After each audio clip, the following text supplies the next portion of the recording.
This is a perfect example. There's a fire there. There's this little guy that has not noticed me yet. I'm just gonna go by and hold E and C. We're taking the fire with the wind, we're infusing it, and we're dealing bonus damage.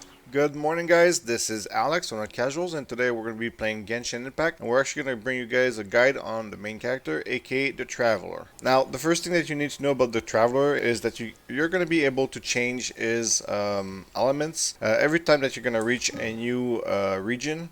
And basically, as you're going to be unlocking the new statues of the seven, there's going to be the Anemo one, the Geo one, and so on. So yeah, that's going to mean that this character is going to be obviously the most flexible in terms of party role. Now, on how to build this character, in my case, I went full offensive as much as possible. We're going to start by looking at his weapons. I got a 4-star weapon, which is craftable once you have a prototype at the store. We have a video on that if you want to check it out. So we got the Rancor basically because it increases your unhit normal attacks or charge attacks. It can increase your damage and defense by 6% up to a maximum of 4 stacks. Basically, this is going to increase your damage. This is the important part for me. It's also going to increase your defense, but that's not as important if you're trying to dodge and swap characters to soak damage. So the most important thing whenever you have a character that you like that you want to use is to increase their damage, because a character that deals no damage is kind of useless in my opinion unless it's a healer. You're going to want to increase your weapon as much as possible. Obviously this is going to be logged behind the adventure ranks,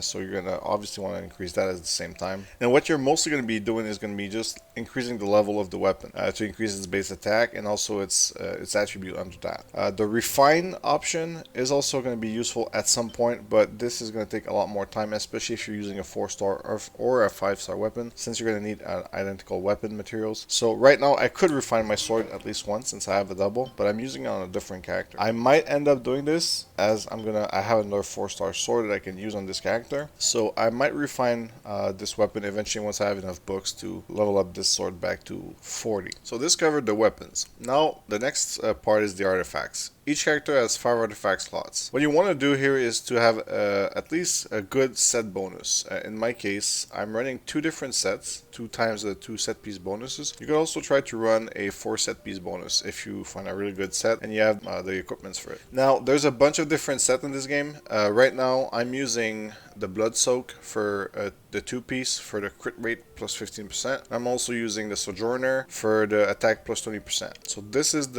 I always focus on damage. On a character that you're going to focus more on elements, you're going to want to go for like maybe stuff that's going to give elemental mastery and stuff like this. But in my case, I'm going for pure damage. Another point regarding the artifacts is that the feather slot is the one that should be increased to maximum level as soon as possible, because it's the only artifact slots that actually gives raw damage. The other ones are all defensive. So this slot, the more you're going to upgrade it, the more attack it's going to give. Max this slot as soon as possible is going to give you a lot of value and it's going to help your progression speed up a lot. Now for the Constellation, this is something that's really slow to progress as it's linked behind the main progression, but you can also get some of these from like the sigils basically at the NPCs. I think it's the jewelry NPC that sells them. They are pretty expensive and the sigils are really locked behind the that you're gathering for each region, so it does take a little while to progress, but obviously as much as possible try to increase these levels. It's going to have a direct impact on your damage and usefulness. So at first you're going to be forced to use the Anemo ones. Geo is further away and so are the other ones, but eventually you're going to have a lot of selections and you're going to be able to build really like a tailored character in a sense that he's going to fit the exact role you want him to play. Now this is where it's getting important, the talents. I was just progressing and I didn't really even notice that you could level them up. Some of them can be leveled up with the constellations, but you can also level up when you click on them. Obviously you can do the skill attributes and see whatever they do and the type of damage, so obviously you want to try to at least do 5 hits consecutive, but you can level them up and the increase is pretty good. It seems like small percentage, but your main attack is what you're going to use the most in this game. So this should be one of the top priority for you to level up. And the materials, I mean, they're rare, but they're not that rare. So we're going to go ahead and increase this to level 2. And it's going to give us a decent amount of damage increase. And right now we're going to need to reascend our character further to be able to push this further. So we're going to go ahead with this one. So it's a smaller increase, but it's still a good increase, especially if you hold it longer. So increasing your talents is going to have a really powerful impact on your gameplay. Obviously, it's going to make things, all things, easier to deal with. Your ultimate, I mean, you can level it up, obviously. In my case, I'm not going to use it because I feel that the increase is a bit minor, especially since it's already level 4 because of the constellation.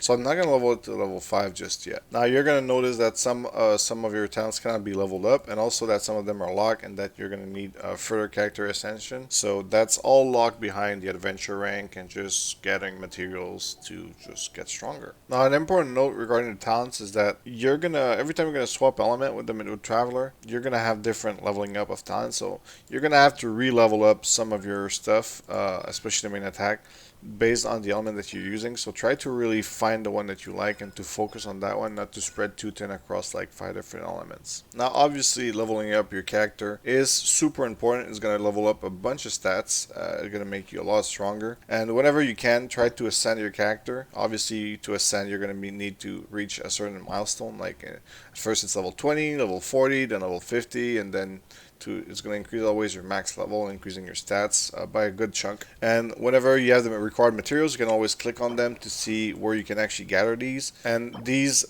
diamond fragments can be acquired through the adventure rank. So whenever you're going to reach adventure rank 30, you will have enough to further ascend this character. For these masks, you can actually craft them from the white version to the greens and so on. Now, in my case, the way I really check out on how to make my party, I'm always going to look at this attack number, because the highest attack number should be the one always out, basically. You're always going to obviously rotate your characters to match elements and do elemental reactions and stuff like this, but the one doing the most of the attack should always be your highest damaging character. Now for combat purposes, your options are really to do your 5 attacks, and then at the end of that eventually you're gonna unlock more, like in my case you can say I do a wind wave that does a bunch of damage. I think that's unlocked when you ascend at level 20. You can also hold your attack button to do like a special charge attack. However, that's going to require a bit of stamina, but it can be really useful to use since it does a good chunk of damage. You have your wind ability that you can either charge or just use for a burst. What's really nice about the wind ability is that if you match it with like another element, it's gonna benefit from it. So wind is really great for taking like the fire on the ground or the water nearby or whatever, and just mix it in there. This is a perfect example. There's a fire there. There's this little guy that has not noticed me yet. I'm just gonna go by and hold E and C. We're taking the fire with the wind, we're infusing it, and we're dealing bonus damage.